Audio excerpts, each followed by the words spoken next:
Hello दोस्तों, आपका हमारे इस चैनल में स्वागत है।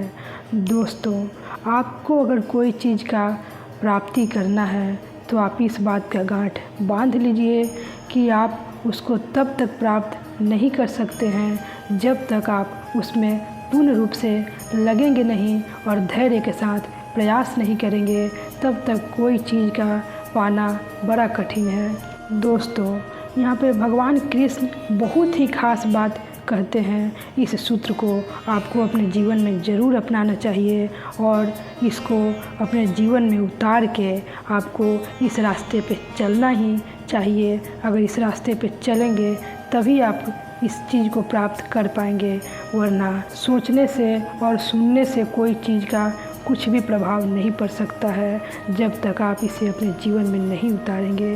भगवान का बहुत ही खास संदेश है, बहुत ही महत्वपूर्ण संदेश है। वो कहते हैं कि जब तक मन वश में नहीं हो तब तक परमात्मा की प्राप्ति होनी कठिन है। भगवान कहते हैं, असंयतमात्मना योगो दुष्प्राप इति से मति वस्यात मना तू यतता शक्यो वाप्तु मुपायतः। मीन्स दोस्तों, जिसका मन वश में किया हुआ नहीं है ऐसे पुरुष द्वारा योग दुष्प्राप्य है और वश में किए हुए मन वाले प्रयत्नशील पुरुष द्वारा साधन से उसका प्राप्त होना सहज है। यह मेरा मत है। भगवान ये बात कहते हैं। दोस्तों, कोई भी चीज़ को अगर आपको प्राप्त करना है तो फिर आपको अपने मन को वश में करना पड़ेगा, क्योंकि मन ही हमारा सबसे बड़ा बाधा है। अगर आप कोई चीज़ का लक्ष्य लेके भी चलते हैं, किसी सफलता को भी आप प्राप्त करना चाहते हैं, तो आपको अपने मन को वश में करना ही पड़ेगा, क्योंकि बिना मन को वश में किए हम किसी भी चीज़ को प्राप्त नहीं कर सकते हैं। और हमारे जीवन का सबसे बड़ा लक्ष्य परमात्मा की प्राप्ति ही है, जो आजकल सब कोई भूल चुके हैं, जिसे भूलना नहीं है। यही सबसे बड़ा मानव का अपराध कहें, गलती कहें या फिर कुछ भी कहें, सबसे बड़ा उसका गलती यही है कि वो मानव बन के भूल गया है कि उसे भगवान को प्राप्ति करना है। और सबसे बड़ा लक्ष्य हमारा यही है कि हम भगवान को प्राप्त करें। इसलिए इस बात को आप गांठ बांध लीजिए कि अगर हम भगवान को प्राप्त करेंगे तो ये सारे सुख, ऐशो आराम, सारे सफलता हमारे पीछे यूं ही आ जाएंगे। भगवान ही है जो सब कुछ दे सकते हैं। भगवान के सिवा किसी में भी ताकत नहीं है कि आप जो चाहें और वो दे दे। इसलिए मैं यही कहूँगी कि आपको जो भी चाहिए सबसे पहले भगवान को पकड़िए, भगवान का नाम जप कीजिए और भगवान से सच्चा प्रेम कीजिए और पूर्ण रूप से समर्पण हो जाइए। फिर आपके पीछे पीछे सब कुछ आएगा।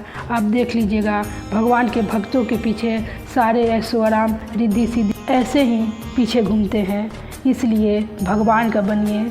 जब आप भगवान का बन जाएंगे तो ऑटोमेटिक सब कुछ आपका यूं ही हो जाएगा। इसलिए सबसे पहला काम कीजिए, भगवान का प्राप्ति के लिए भगवान के रास्ते पे चलिए और फिर सब कुछ हो जाएगा। मन को अपने वश में कीजिए, मन को ज़्यादा छूट मत दीजिए, क्योंकि मन के वश में पड़ के ही हम कितने जन्म को गंवाते हैं और ये दुख भरी संसार में आते हैं और अपने जीवन को बर्बाद करते हैं। ऐसे परमात्मा जो इतने दयालु हैं, इनसे कोई प्रेम क्यों नहीं करता? ये बात मुझे आज तक समझ में नहीं आई कि ऐसे परमात्मा से कोई प्रेम क्यों नहीं करता। वो अकारण करुणामय है, बिना कारण के वो करुणा करते हैं और जिस पे करुणा करते हैं, जिस पे कृपा करते हैं, उस पर कृपा सब किसी का होता है। जा पर कृपा राम के होई, ता पर कृपा करे सब कोई।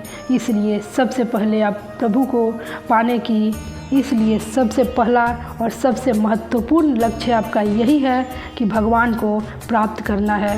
जो भगवान को प्राप्त करेगा वही असल जीवन जिएगा और वही असल जीवन जी रहा है, वरना सब अपने जीवन को बर्बाद कर रहे हैं। सब सपने में है। ये सपना उस दिन टूट जाएगा जिस दिन आपका मृत्यु आपके सामने आएगा और मृत्यु के बाद पछताने के सिवा कुछ हाथ नहीं लगेगा। इसलिए जब तक ये जीवन है अपने जीवन को सार्थक कीजिए और भगवान के रास्ते पे चलिए और भगवान को अपनाइए। तो दोस्तों, मैं उम्मीद करती हूँ कि हमारी आज की ये वीडियो आपको ज़रूर अच्छी लगी होगी। ऐसे ही वीडियो देखने के लिए हमारे इस चैनल को लाइक, शेयर एंड सब्सक्राइब ज़रूर कर दीजिएगा। तब तक मैं आपसे विदा लेती हूँ। तब तक आप हमेशा खुश रहिएगा, मुस्कुराते रहिएगा और हमेशा पॉजिटिव रहिएगा।